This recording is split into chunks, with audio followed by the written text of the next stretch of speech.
안녕하십니까. 네. 2017년 1회 전기 산업기사 전력공학 문제풀이를 시작하도록 하겠습니다.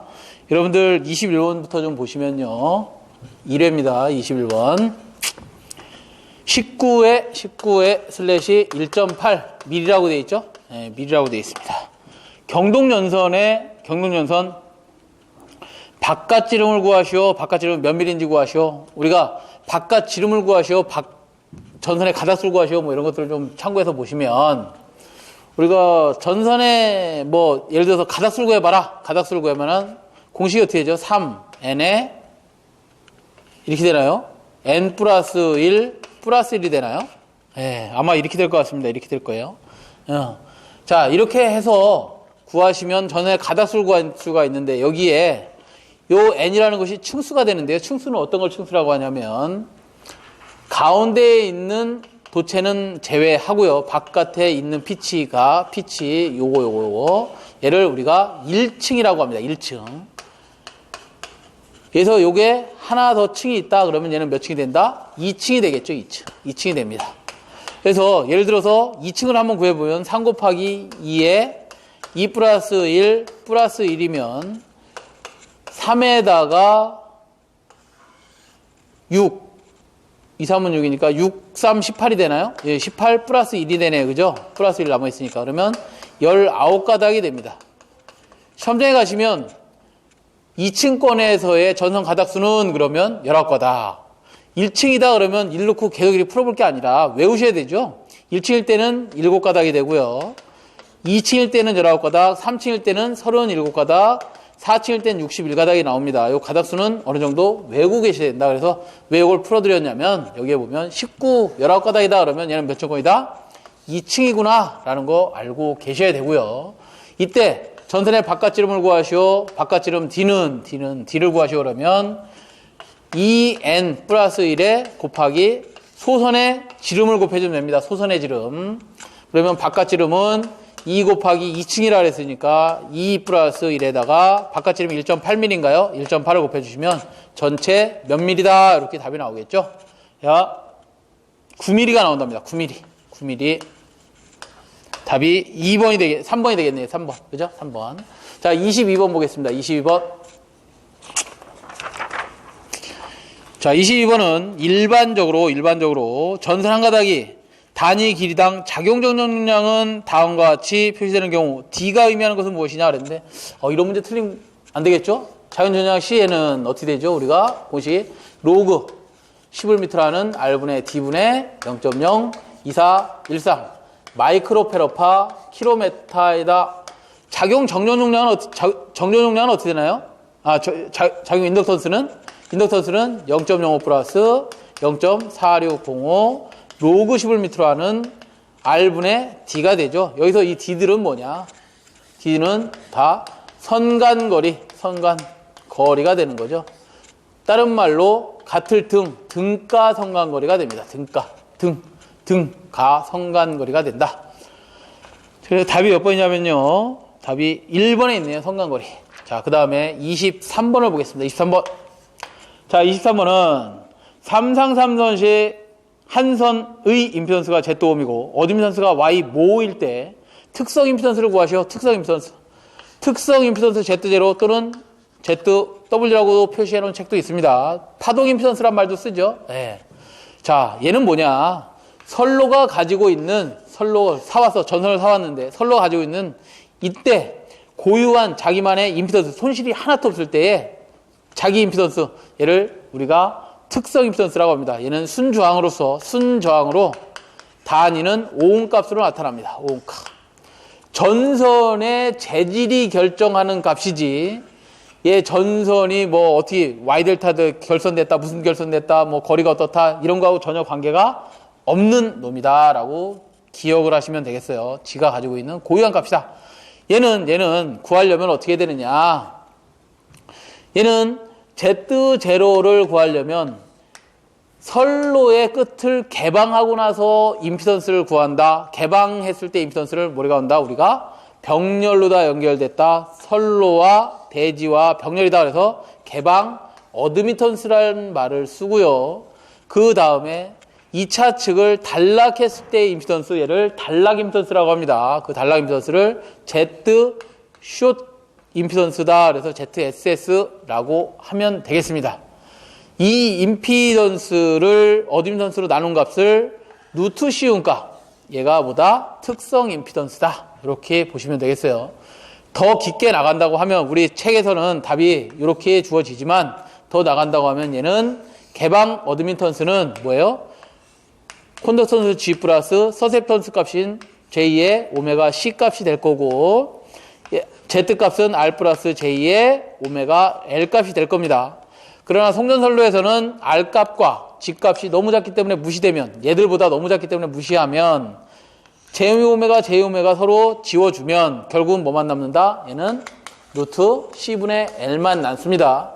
얘들을 좀 더 깊이 나가면 C라는 놈은 방문에 써놨지만 로그 10, R분의 D분의 0.02413 기본 단위 곱하기 10의 마이너스 6승을 곱해주고요. 0.05 플러스 0.460 R분의 D 곱하기 10의 3승을 곱해주면, 왜? 미리엘리 파 킬로미터니까 10의 마이너스 3승을 곱해주면 얘들이 어떻게 나오느냐? 결국 얘들은 138 로그 11m로 하는 R분의 D 값이 나옵니다. 요거까지도 여러분들이 좀 외워두셔야 된다. 요거 하나 외워두시고, 요거 하나 외워두시고, 요거까지 이렇게 외워두셔야지만 됩니다. 특성 임피던스는 이렇게 구하는구나. 자, 그래서 이 문제에서는, 23번 문제에서는 답이 1번이 되겠네요. 그죠? 1번. 요걸 물어봤으니까 1번이 되겠죠. 예, 1번. 자, 그 다음에 24번을 보겠습니다. 24번. 24번은 역률 개선을 통해 얻을 수 있는 효과가 거리가 먼 것은 그랬는데 답을 먼저 말씀드리면 답이 1번이 됩니다. 1번. 자, 2번은 전력 손실에 경감이 된다. 그런데 역률을 개선하면 코사인 세타를 개선해주면 역률이 저감된답니다. 전력 손실이 경감이 된답니다. 전력 손실은 우리가 공식을 알고 계시죠? I 자승 R이다. I라는 놈은 V 코사인 세타분의 P다. 이거의 자승을 C로 알았으니까 자승의 R이다. 그러면 최종 V 자승 코사인 자승 세타분의 P 자승의 R 값이 되겠죠. 네, 좋습니다. 얘를 개선하면 당연히 전력 손실은 줄어들겠네요. 2번도 맞고요. 3번을 볼까요? 3번. 3번은 전압 강화가 경감된답니다. 우리가 예를 들어서 선로가 있어요. 선로의 전압 강화를 만드는 놈은 누구예요? 선로가 갖고 있는 임피던스에 전류 I 값이 곱해진 거죠.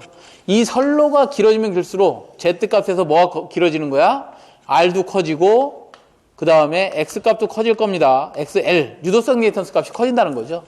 여기에 콘덴서 하나 달았다고 치자. 역률 개선하기 위해서 콘덴서를 달았다고 치자. 그러면 XL 값을 XC가 보상해 주는 거잖아요. 그죠? 이게 보상해 줄 거니까 당연히 전압 강화는 어떻게 되겠다? 경감이 될 거다. 네 번째, 설비 용량의 여유가 증가합니다. 설비 용량의 여유가 증가합니다. 이거는 조금 나중에 콘덴서 편에 가서 좀 말씀을 드려야 되는데, 역률을 계산하면 계산한 만큼 부하를 더 걸 수가 있습니다. 부하를 더 걸 수 있기 때문에 그만큼 설비의 용량의 여유가 증가합니다. 그러니까 변압기 요만한 게 있었는데 여기에 부하를 100짜리 걸어놨습니다. 100kW짜리 걸어놨는데 이때 역률이 0.6이었어. 근데 얘를 역률을 0.8로 다 개선을 했습니다. 그러면 약간의 여유가 생깁니다. 그래서 100이 아닌 120까지도 걸 수 있다. 뭐 이런 의미입니다. 그래서 설비 용량에 20만큼의 여유가 생기더라. 뭐 그런 의미로 보시면 되겠습니다. 나중에 계산 문제 풀어볼 겁니다. 2차 시험에는 또 이런 문제들이 너무너무 많이 나오니까 많이 보셔야 됩니다. 그래서 답이 1번이 되겠다. 1번만 아니다. 자, 25번을 보겠습니다. 25번.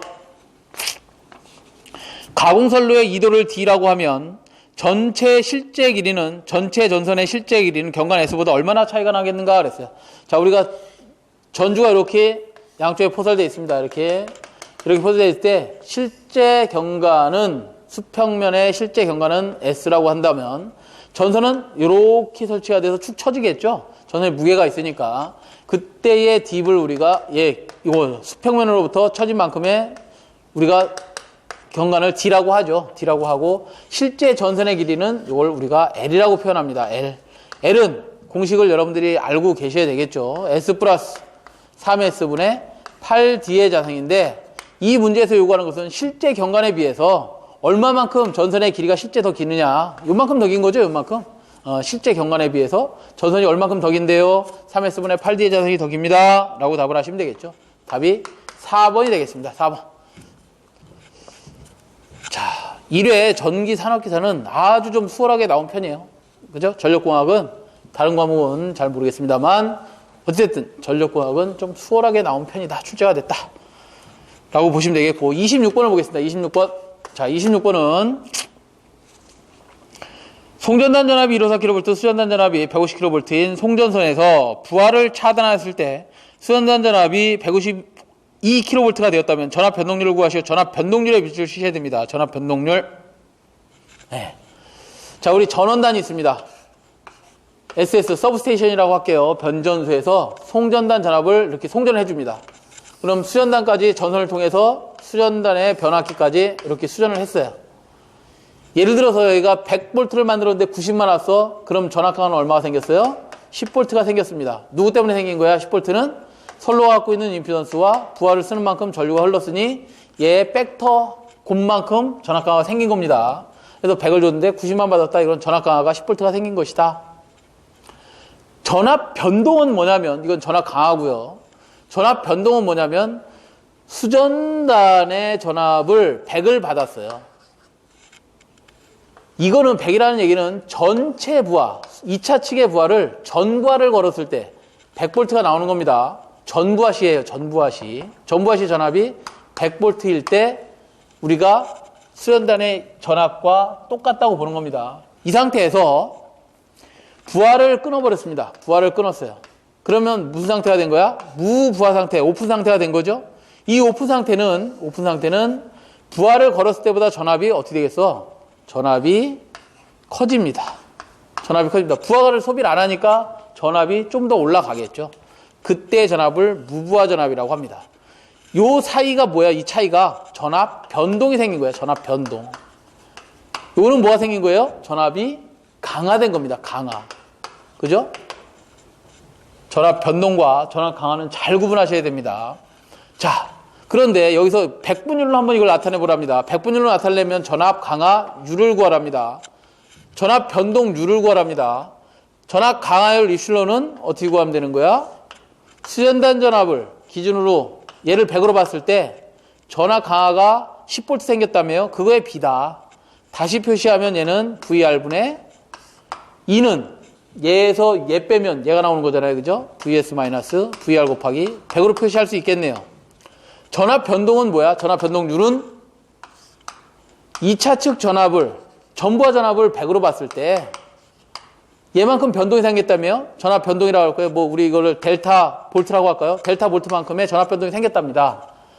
그러면 얘를 다른 표현으로 한다면 2차 측의 전부하 전압을 100V로 했을 때, 100으로 했을 때 무슨 전압과 무슨 전압의 차? 얘가 높다며 무부하 전압과 전부하 전압의 차가 되겠네요. 다시 이렇게 쓸 수 있나 보세요. 전압 변동률을 VR, 수전단 전압을 100으로 봤을 때 무부하 전압 마이너스 수전단 전압의 B라고도 볼 수 있겠네. 그죠? 왜? 수전단 전압은 전부하 전압과 같은 놈이라 그랬으니까 이렇게 표시할 수도 있다. 자, 그래서 문제를 좀 보면, 문제 충실해서 보면 전압 변동률을 구하라 그랬으니까 이 공식에서 구하면 되겠죠. 전압 변동률을 대리라고 한다면 2차 측의 수전단 전압 몇 볼트예요? 걔가 수전단 전압이 152V네. 그죠? 152kV네. 152kV분의 무부하 전압이 얼마? 무부하시. 부하를 다 끊었을 때의 전압이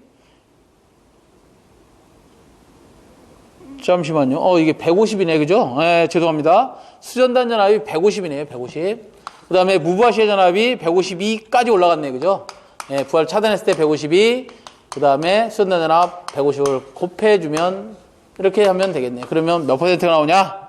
얘가 2번 1.33%가 나오더라. 답이 2번이 되겠고요. 그 다음 7번을 보겠습니다. 27번. 다음 중 V12의 소원리로 적당한 것은 그랬는데요. 우리 차단기들이 여러 가지 종류가 있습니다. 여러 가지 종류가 있는데 차단기를 차단하거나 투입할 때 차단기 가지고 CB 차단기라고 하는데요. 서킷 브레이커 가지고 이 차단기 가지고 이런 부하가 있습니다. 예를 들어서 이런 부하를 온오프 한다. 투입하고 개방한다 했을 때 그냥 어느 순간에 탁 꺼지는 게 아니라 전류 0점까지 아크가 계속해서 겨 나올 겁니다.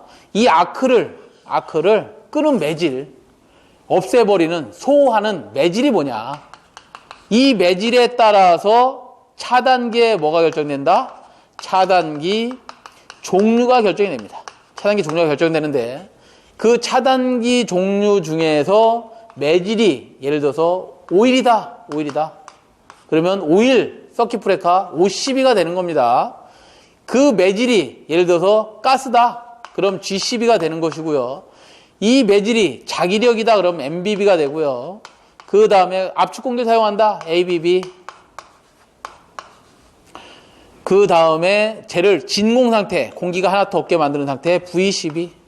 진공 상태의 차단기 VCB 이렇게 매질이 있습니다. 그래서 여러분들 잘못된 거 찾으라 했으니까 VCB의 소원리 VCB 바큐um 진공 상태라 그랬으니까 진공 상태 우리 보기하고 좀 참고해서 답을 하시면 되겠습니다. 3번에 보니까 고진공에서 전자의 고속도 확산에 의한 차단 그랬습니다. 그래서 답이 3번 진공 상태라고 보시면 되겠죠.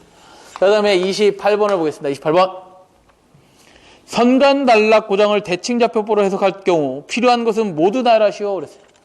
우리가 고장을 해석하는 데 있어서 가장 크게 봐야 될 것이 두 가지가 있습니다. 고장 해석입니다. 고장 해석. 자, 고장 해석은 첫 번째 가장 큰 고장을 해석하는 방법 중에 하나가 고장 해석분 중에 하나가 뭐 여러분들 좀 쉽게 설명을 드리면 평형고장이라는 게 있습니다. 평형고장. 그 다음에 두 번째 불평형 고장이 있습니다. 불평형. 평형 고장을 다른 말로 우리가 대칭 고장이라고 합니다. 대칭. R상, S상, T상이 대칭되어 있는 대칭 고장이라고 하고요. 불평형 고장을 비대칭 고장이라고 합니다. 비대칭 고장. 대칭 고장은 종류가 뭐가 있냐면요. 3상 단락 고장밖에는 없습니다. 불평형 고장에는 뭐가 있냐면 종류가 1선 지락이 됐든 2선 지락이 됐든 지락 고장이 있고요. 그 다음에 두 선이 단락된 이런 선간 단락이 있고요. 3상 단락이 된 3상 단락 고장이 불평형 고장에 포함됩니다. 선생님 3상 단락은 평형 고장이라며요.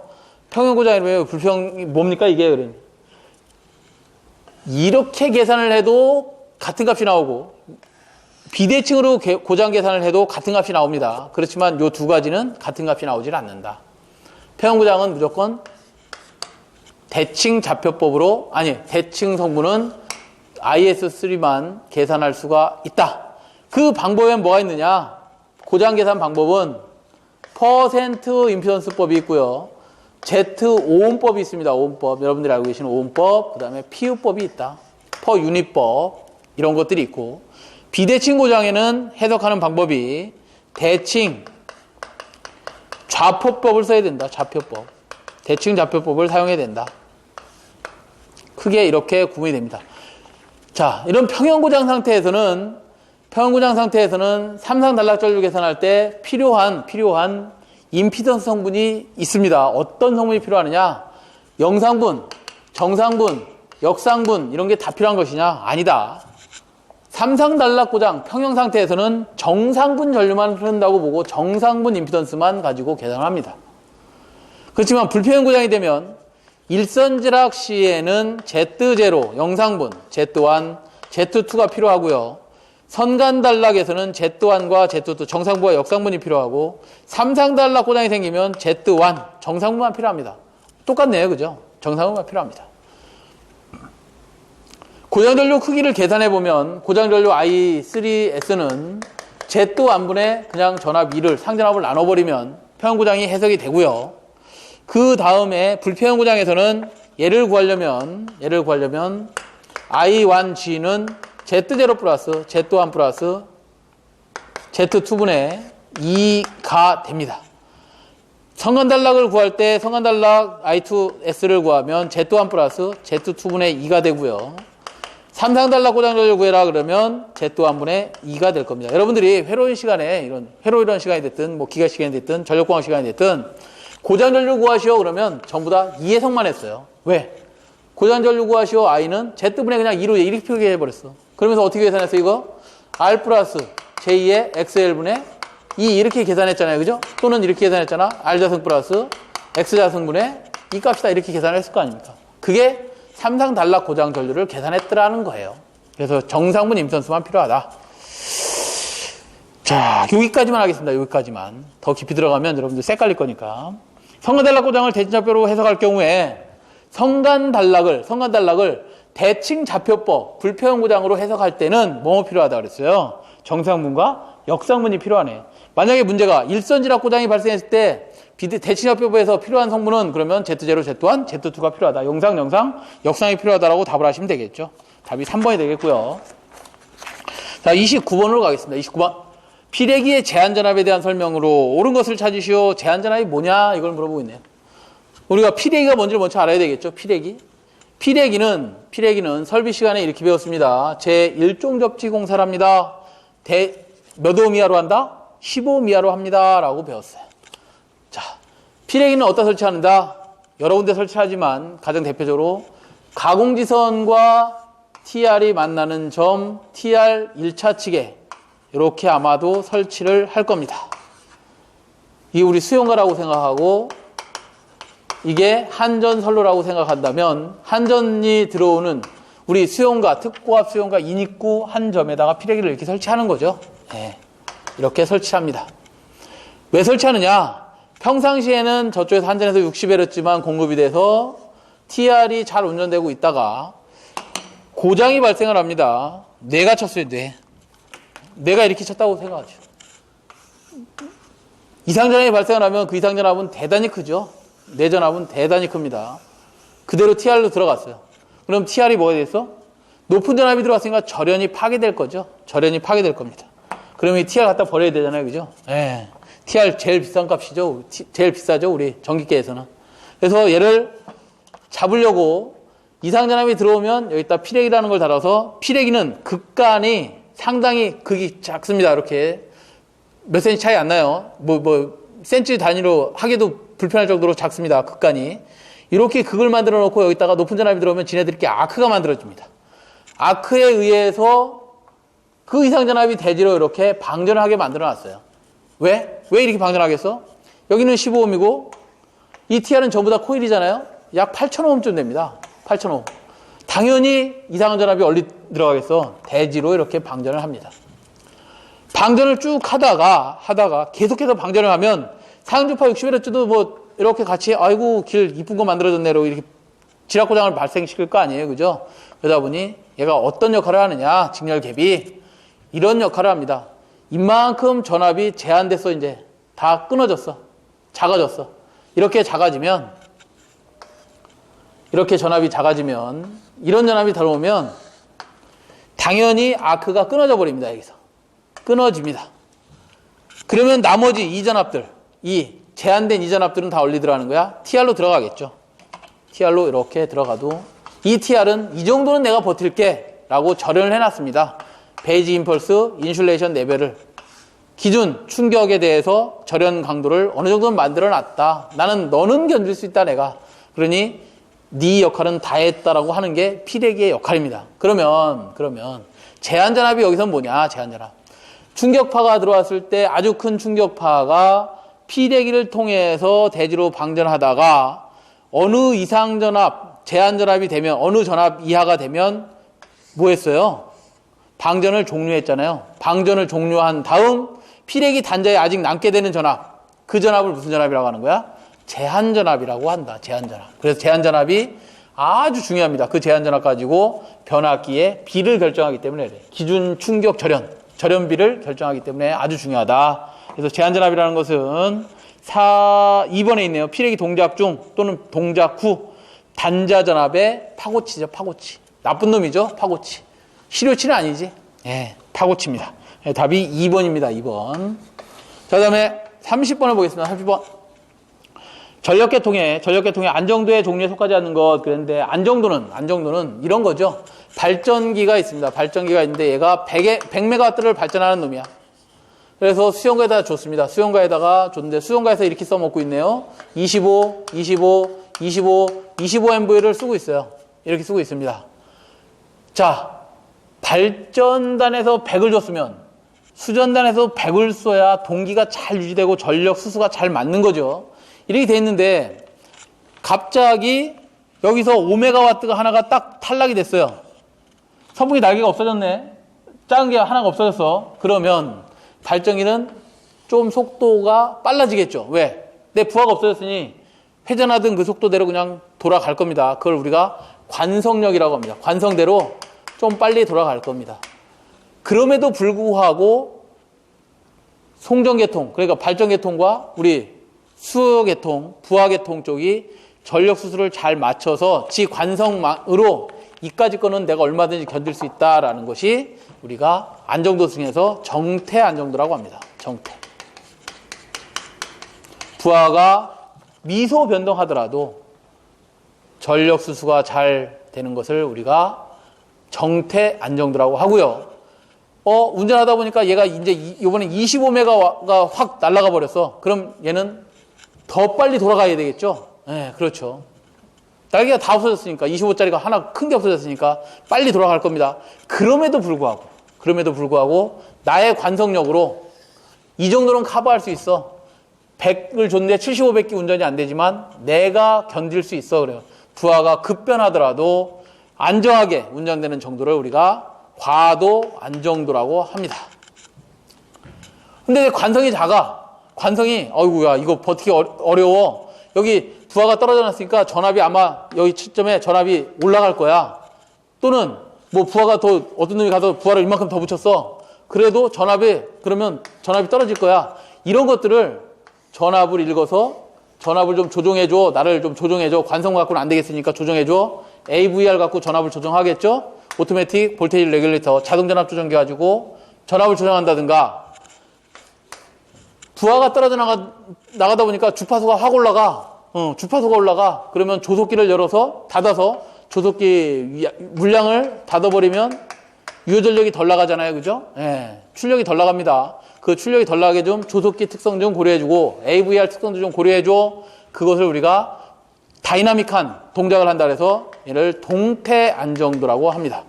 동작 상태를 고려한 안정도. 이렇게 세 가지를 우리 안정도 종류로 분류를 하고 있습니다.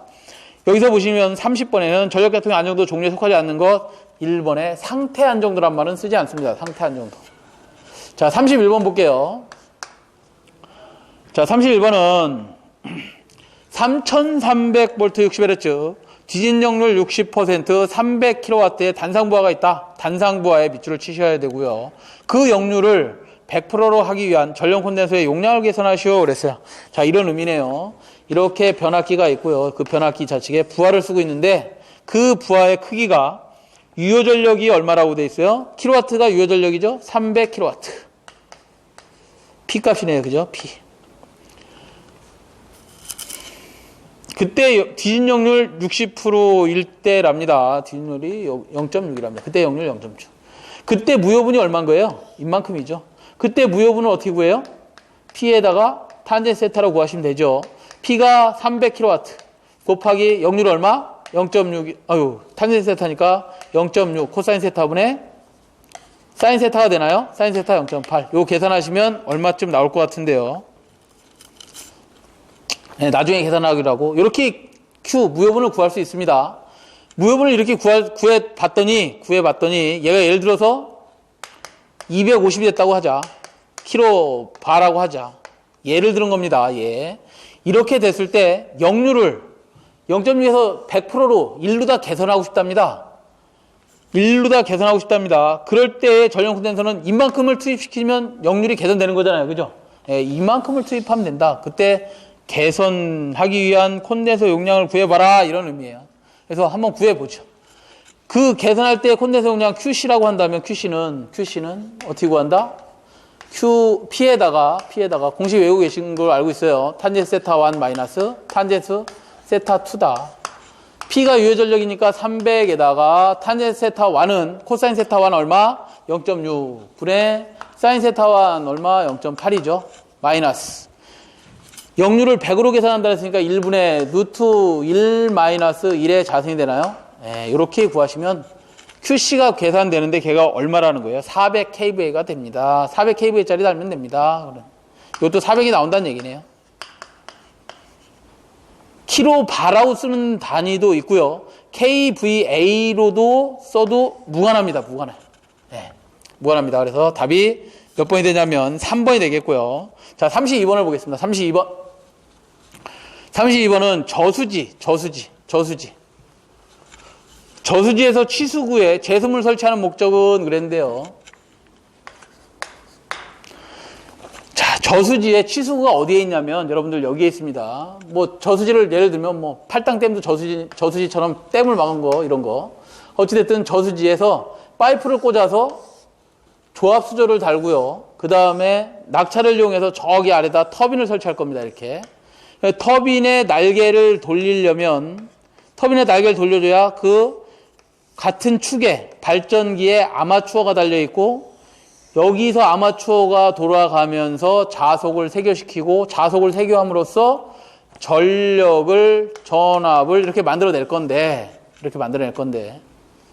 이 낙차시키려면 여기다 아마도 이렇게 파이프를 박아야 될 겁니다. 그죠? 예, 이게 대지면이라고 하면 파이프를 박아야 되는데 그냥 이렇게 파이프만 박아놔갖고는 나중에 뭐 찌꺼기들이 다 와서 막을 거 아니에요. 구멍을.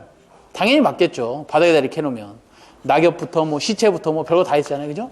그래 안 된단 말이야. 그럼 어떻게 해야 되느냐 이거를 파이프를 이렇게 올려서 어느 정도까지는 올려놓고 여기다가 이렇게 문을 만들어 놓습니다.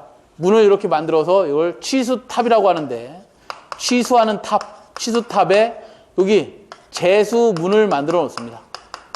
물량을, 취수문이라고 합니다. 이런 문을 만들어 놔서 물량을 조절하기 위해서 설치해 놓습니다. 자, 그럴 때 취수문을 설치하는 목적이 뭐냐 그랬는데 물량을 조절하기 위해서 그런 거겠죠? 유량을 조절한다. 수차를 조절하는 게 아니라 유량을 조절한다. 그래서 답이 4번이 됩니다. 여기서 문을 닫았다 열었다 함으로써 이 터빈에 들어가는 물량을 늘렸다가 낮췄다가 하는 거겠죠. 예. 답이 4번이 되겠고요. 32번을 보겠습니다. 33번을 보겠습니다. 33번은 거리계전기의 종류가 아닌 것 그랬는데 거리계전기. 계전기 문제가 좀 요즘 자주 출제가 되고 있는데요. 계전기 문제가 상당히 좀 어렵습니다. 자, 그 중에서 거리계전기에 대해서 나왔네요. 거리계전기. 자, 우리가 변전소가 됐든 발전소가 됐든 전압을 만들어서 수전을 해주려고 저쪽으로 송전을 하고 있습니다. 이렇게. 우리가 수전 받기 위해서 발전소에서는 송전을 하고 있겠죠. 송전을 해줍니다. 이 거리가 예를 들어서 한 100km쯤 됐다고 볼까요? 100km. 자, 이렇게 운전을 하다 보면 당연히 선로에 고장이 발생할 수 있습니다. 그죠? 고장이 발생할 수 있습니다. 그럼 고장을 검출해내야 되는데 검출하는 방법이 뭐냐? 거리계전기 갖고 한번 해보자. 거리계전기는 이런 겁니다. 여기다가 CT를 이용합니다. CT가 뭐죠, 여러분들?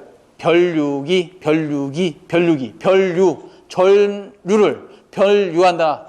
커런트, 전류를 트랜스포머, 변류한다. 변압기를 이용해서 1차 측의 전류가 예를 들어서 100A다. 얘를 2차 측의 작은 OCR 가지고 동작시킨다. 과전류가 흐를 때, 오버 커런트 딜레이 과전류가 흘렀을 때 동작하게 하려고 변류, 낮은 전류로 대개는 5A짜리를 사용합니다. 5A로 변류를 해주고 있습니다. 이렇게 고장을 검출해내고 있는데 이 전류가 100A에 흐르게 된 요인은 Z, 선로가 갖고 있는 100km의 선로가 갖고 있는 임피던스에 대한 여기 전압의 B를 나눠줘야지만 전류값이 100A가 나오겠죠. 자, 이렇게 잘 운전을 하고 있었어요. 잘 운전하고 있는데 중간쯤 50km 지점에서 고장이 발생했다고 하자. 그럼 임피던스가 작아져요? 커져요? 당연히 선로가 갖고 있는 임피던스 값이니까 당연히 임피던스가 작아지겠죠. 그죠? 작아집니다. 그럼 전류는 어떻게 될까요? 커지겠죠. 전류가 오히려 더 커집니다. 전류가 커지면 CT에서 원래 100A가 흘렀었는데 얘가 예를 들어서 20A가 됐다, 200A가 됐다 그러면 야 이거 봐라 고장이 발생했나 보다 그러고 동작을 할 겁니다. 그죠? 네. 그때 그 임피던스가 뭐를 의미하고 있는 거야? 거리를 의미하고 있죠. 거리. 왜? 이 선로는 R 플러스 J의 X값, 리액션 성분인 임피던스 성분이 킬로미터당 얼마입니다라고 주어져 있단 말이죠. 이 선로 자체에 선을 사올 때 선 재원해 보면 원래 이렇게 나의 킬로미터당 1km당의 R값은 얼마고 S값은 얼마입니다. 이거 100km 깔면 나 100만 곱해주면 되고요. 이렇게 임피던스가 커지는 겁니다. 이게 50으로 줄어들었다고요, 지금? 50으로 줄었으면 그만큼 임피던스는 작아질 겁니다. 이렇게 얘기하는 거죠. 그래서 고장 전류를 검출해낼 수 있다. 그 임피던스 성분에 포함되지 않는 것이 무엇이냐, 이걸 얘기하는 거예요. 그래서 여기에 보면 거리 계정기에는 모형 계정기, 모가 뭐예요? ohm의 반대 단위죠. 네, 어드미턴스의 비다. 모형 계정기가 있고요. 저항 계정기가 있고 리액턴스 계정기가 있고 다 그렇습니다. 임피던스 계정기가 있고 정전 용량치는 없습니다. 정전 용량치는 우리가 고려하지 않습니다. 그래서 답이 4번의 정전 용량형은 없다. 나머지는 전부 다 뭐예요? 임피던스형, 리액턴스형, 모형 이렇게 되어 있다. 보시면 되겠고요. 그 다음에 34번을 보죠. 34번. 자, 34번은 전력 퓨즈의 설명으로 옳지 않은 것은 그랬는데요. 전력 퓨즈. 옆에다 파워 퓨즈라고 좀 적어 놓으시고요. 전력 퓨즈는 한류형을 많이 사용합니다. 한류형. 우리 차단기는 예를 들어서 차단기는 얘가 완전히 선로에 어떤 고장이 발생했을 때 차단하는 데 걸리는 시간이 3에서 8Hz 정도 걸립니다. 그걸 우리가 전격 차단 시간이라고 하는데 저 파워 퓨즈는 동작하는데 약 얼마 정도 걸리냐? 2분의 1 사이클밖에 걸리질 않습니다. 2분의 1 헤르츠가 되는 거죠. 네, 2분의 1 사이클밖에 걸리지 않습니다. 대단히 빠르게 동작을 합니다. 그래서 우리 개통에서는 대개 수변전설비라든가 이런 데서는 두 개의 용도를 어떻게 분리하고 있냐면 얘는 단락전류를 검출하도록 하고요. 얘는 과전류에 대해서 과전류 중에서도 과부하하고 지락전류 검출을 하도록 만들어 놓았습니다. 이렇게 설치를 하죠. 이렇게 PF를 달고요. 뭐 등등을 거쳐서 변압기가 됐든 뭐가 됐든 뭐 등등을 거쳐서 여기에다가 CB를 이렇게 설치합니다. CB를 이렇게 설치하는데 이 파워 퓨즈는 단락 전류를 고장 검출하게 되어 있는데 예를 들어서 다른 고장 전류가 들어오면 동작하지 마라 이런 얘기거든요. 동작하지 마라라고 신호를 주고 시그널을 주고 그 퓨즈의 용량을 선정을 다 해놨는데 동작할 수도 있다. 어떤 전류에 동작을 할 수가 있느냐? 과전류라고 하면 과부하전류하고 지락전류 어느 정도 일정한 크기가 정해져 있는데 이 과전류에 이런 전류도 포함이 되어 있습니다. 과도전류도 포함이 되어 있습니다. 과도전류는 무슨 전류냐면 전동기가 기동할 때의 기동전류. 기동전류는 전격전류의 약 6배에서 10배까지도 겨나오고요. 그 다음에 변압기를 최초에 투입할 때 나오는 여자 도립전류라는 게 있습니다. 여자 도립전류가 있습니다. 도립전류. 뭐 깊이는 말씀을 못 드리니까 안타깝고요. 전격 전류의 양 얘는 13배까지도 겨나옵니다. 이거는 큰 전류죠. 너무 큰 전류다 보니까 얘를 과부하 전류로 생각을 안 하고 단락 전류라고 읽어버리는 거야. 파워퓨즈가. 얘에 의해서 동작이 될 수도 있는 단점이 있습니다. 단점. 동작 시간도 빠르고 차단 용량도 크고 그래서 다 좋은데 값도 싸고 CB에 비해서 값도 대단히 쌉니다. 뭐 좋은 장점이 너무 많은데 이 전류에 동작할 수도 있더라. 그래서 걔를 과도전류라고 하는데요. 자, 문제로 들어가서 좀 충실히 보면 4번에 이런 말이 있습니다. 과도전류에 의해서 쉽게 용단되지 않는다가 아니라 쉽게 용단될 수가 있더라. 파워퓨즈는 저런 단점이 있다 그랬어요. 그래서 답이 4번이 됩니다. 4번. 우리 이제 나중에 여러분들 필기 합격하시고 2차 시험에 가시게 되면 2차 시험에서는 저런 동작 특성 곡선까지도 다 그려볼 거고요. 왜 어떻게 해야 되지만 되느냐, 저런 건 방지하려면 어떻게 해야 되느냐, 이런 거 전부 다 공부를 할 겁니다. 그 다음에 변압기 여자 돌입전류라는 게 뭐냐 도대체, 이런 것도 다 공부를 하게 될 것이다. 자, 그랬고요. 35번을 보겠습니다. 35번.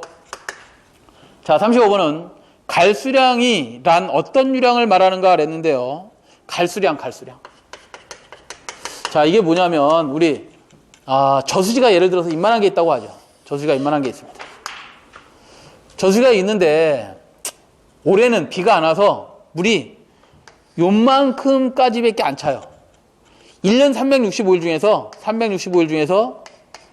355일은 이거 이상은 항상 보유하고 있는 양을 우리가 그냥 편하게 생각할 때 갈수기라고 합니다. 갈수기란 말 들어보셨죠? 그걸 우리가 갈수량이라고 합니다. 왜? 저수지에 물이 이만큼은 355일 동안 있다라고 우리가 알고 있어야 여기다 파이프 꽂아가지고 뭐 한다고? 발전할 거 아니에요, 발전. 그죠? 터빈 돌리고 발전할 거 아니에요. 그러니까 물량을 우리가 항상 체크를 하고 있어야 되는 겁니다. 발전 사업자 쪽에서는. 그럴 때 얘를 우리가 갈수량이라고 합니다. 그 다음에 365일 중에서 275일은 항상 요 정도를 유지하고 있어야 된다라는 걸 우리가 저수량이라고 합니다. 그 다음에 185일은 365일 중에서 185일은 물이 항상 이 정도 있어야 된다. 그럴 때 우리가 이거를 평수량이라고 합니다. 1년 중에서 365일 중에서 95일은 이 정도를 보유하고 있어야 되겠다. 그런 양을 우리가 풍수량이라고 한다. 풍수량.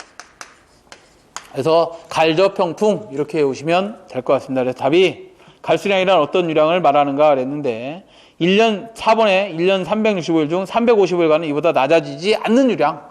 항상 이 정도 이상은 있다. 라고 보시면 되겠습니다. 그래서 답이 4번이 되겠고요. 그 다음에 36번을 보겠습니다. 36번. 자, 36번은 유도에 대한 차폐에서 가공지선이 있을 경우 전선상에 유기되는 전하를 Q1. 가공지선이 없을 때 유기되는 전하를 Q0라고 할 때 가공지선의 보유율을 구하시오. 그랬는데요. 자, 이게 무슨 소리냐면 철탑이 있습니다. 철탑이 있고 여기에 철탑에 뭐 암에 의해서 애자가 있을 거고 뭐 더 이렇게 돼 있습니다. 근데 네온이 쑥 다가왔어요. 이제 가공지선이 없는 상태에서 이게 없는 상태에서 네온이 쑥 다가왔어요. 그럼 여기에 네온이 플러스 마이너스 이렇게 돼 있단 말이죠. 이렇게 돼 있을 때 이 전선에는 가공전선이 아니라 송전선에는 뭐가 유기가 이렇게 전하가 유기가 되겠어요? 마이너스니까 얘는 플러스로 유기가 이렇게 쫙 될 겁니다. 그죠? 이렇게 될 겁니다.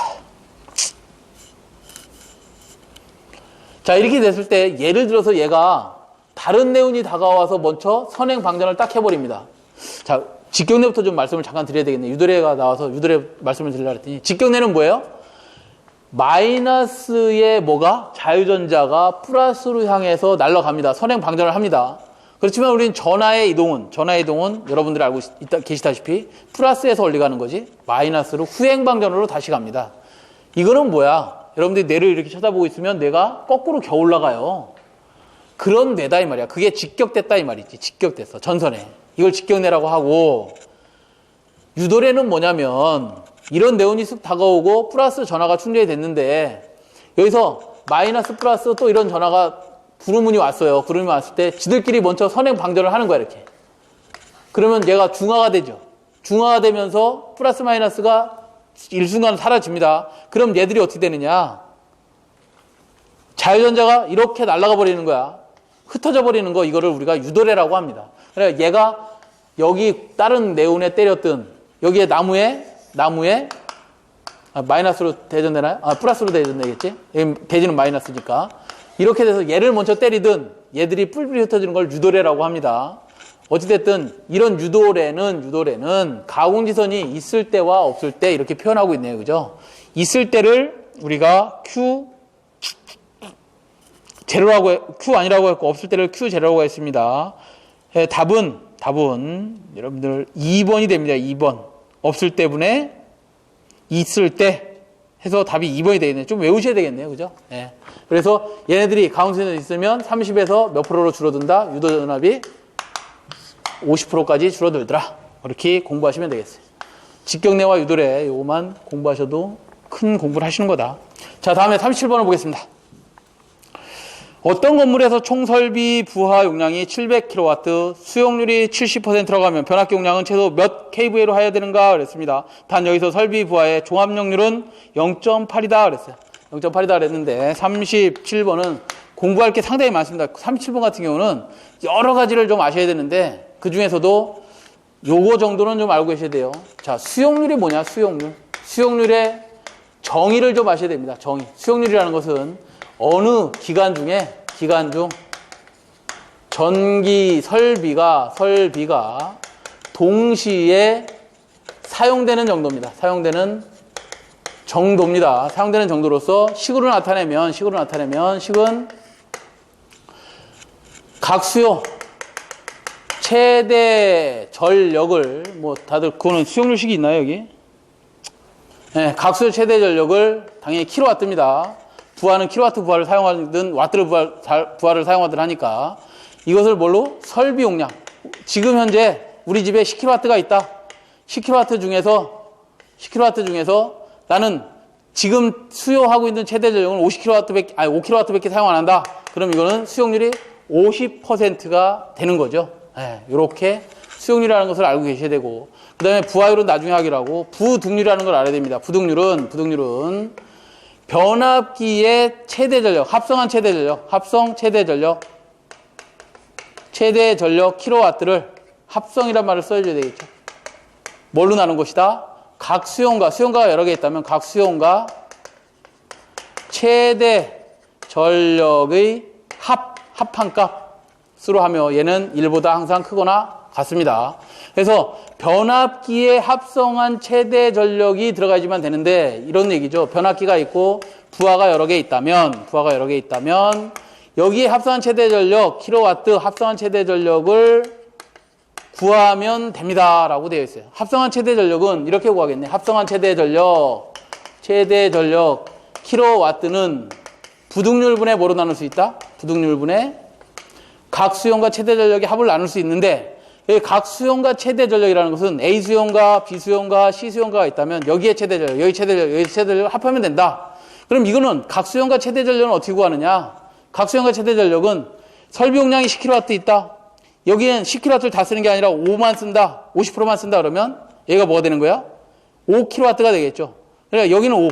여기도 마찬가지 10에서 5만 쓴다 그러면 5kW. 여기도 5kW가 됐다 그러면 각 수용과 최대 전력이 합하라 했으니까 5 플러스 5가 되는 겁니다.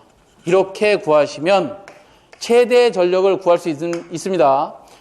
자, 그런데 얘는 킬로와트고 변압기 용량은 kVA로 표시하라 했으니까 킬로와트를 kVA로 표시하려면 뭐로 나누면 된다? 킬로와트를 코사인 세타로 나누면 kVA가 됩니다. 그죠? 네. 그러면 여기다가 코사인 세타를 이렇게 곱해주면 얘가 앞면을 싹 바꿔서 kVA가 될 것이다. 이런 의미예요. 이런 의미. 이것들을 알고 계셔야지만 이 문제를 풀 수가 있습니다. 그래서 문제로 돌아와서 문제를 보시면 변압기 용량 kVA를 구하려면 부등률 곱하기 코사인 세타 곱하기 각 수용가의 최대 전력을 합하라고 그랬으니까 각 수용가 최대 전력이 수용가가 하나뿐이 없나 봐요. 그죠? 700에 수용률은 70. 각 수용가 최대 전력은 어떻게 구했어? 설비 용량을 뭘로 곱했어요? 수용률로 곱하면 되는 거잖아요. 이걸 구하려면. 그죠? 그러면 700kW 수용가 최대 전력을 뭘로 곱한다? 수용률 0.7로다 곱하면 각 수용가 최대 전력이 합이 되는 거네요. 그죠? 그럼 부등률은 주어졌나요? 안 주어졌나요? 안 주어졌으면 1입니다. 1.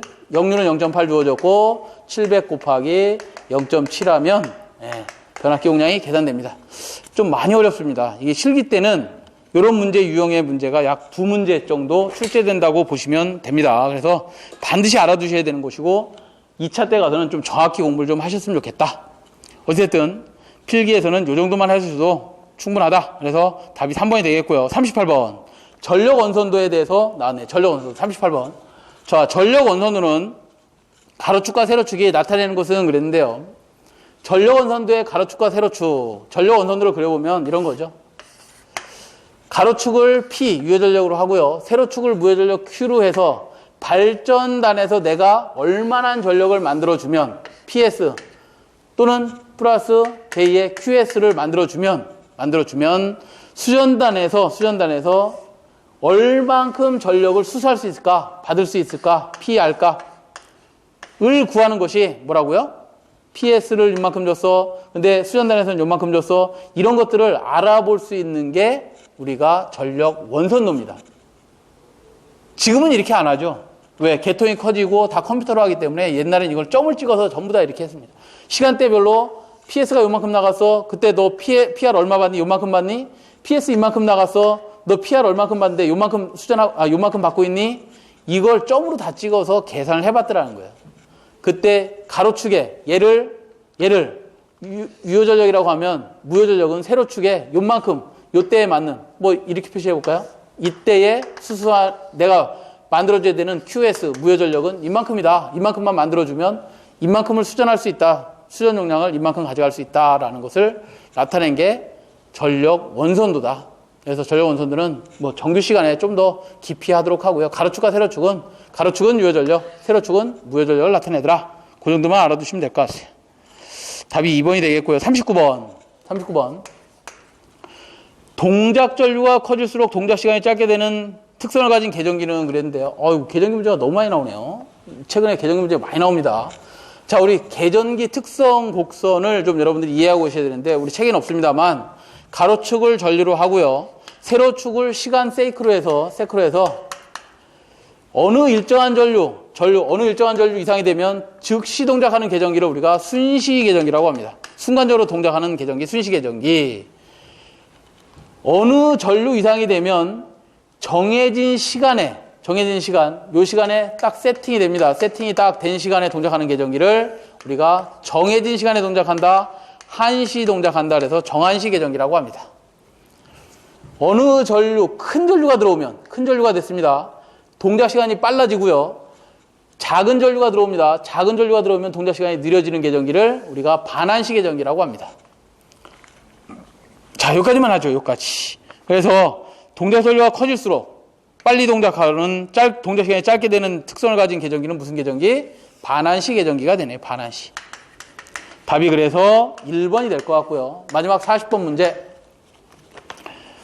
직접 접지 방식에 대한 설명이 아닌 것은 그랬는데요. 직접 접지 방식에 대한 설명. 직접 접지는 일선지락 고장이 발생을 하게 되면 그 고장 전류가 대지를 통해서, 지구를 통해서 대단히 큰 전류가 계통에 영향을 줍니다. 3I0라는 아주 큰 전류입니다.